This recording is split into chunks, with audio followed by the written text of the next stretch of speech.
Hello. This is the very last video of all of this class. Man, what a journey. The last one. Alrighty. So the questions, we're creating a model based on the data that we're given.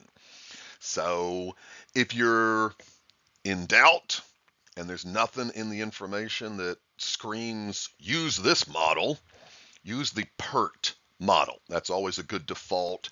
Exponential growth, exponential decay. The PERT model is a good place to start. So initially, the first sentence, we're just told the initial amount. And we're not told the rate. So we've got the rate and the time, and the output are all unknowns. The second sentence, we are given the input and the output.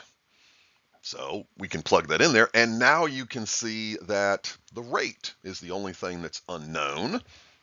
So we need to solve for the rate so that we can create the model. All righty, solve for the rate. So isolate the exponential. We're dividing that coefficient. You can see I simplified it a little bit because it's got a bunch of zeros. Don't simplify too much.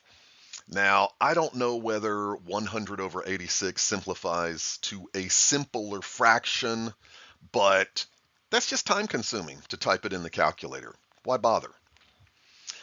Finally, I am using the definition of the logarithm to do that triangle, circle, square, switcheroo thing like that. And again, I don't need to know what this number is. So be careful about too many roundings. Depending on the specific equation and the numbers, maybe it doesn't matter, but a lot of times it does. And unless you experiment every time, you don't know. So finish off this part by formally stating, thus I have created the model, with a fancy circle in a box or something cool like that. All right, now we move on to the next part, where we have like most of the other examples, plug a number in for t, evaluate, set equal to, solve, like that. So the next part, we're told after 3 hours, so we plug a 3 in, like that. And typey in the calculator, no rounding until the final answer, round that according to the instructions, like that. Don't forget the units, bacteria. Maybe it said hundreds of bacteria or something like that. So always, you get the idea. The next part is the set equal to and solve. So set equal to and solve. Divide the coefficient to isolate the exponential like all the other ones. They both had a 0, so I canceled it. Again, you want to see if that simplifies, you type it in the calculator, you get some crazy decimal, you turn it back into a fraction, it's not any simpler. So why are you wasting your time? Change it to the logarithmic. Use the definition of the logarithm. I keep using that over and over again, the triangle, square, circle, switcheroo thing like that.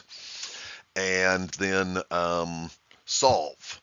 So after you do that, you've just got a coefficient of t, divide the left with the coefficient of t, plug that in the calculator, practice with your calculator. Remember the little button on the TI-36X that lets you type in fractions as is.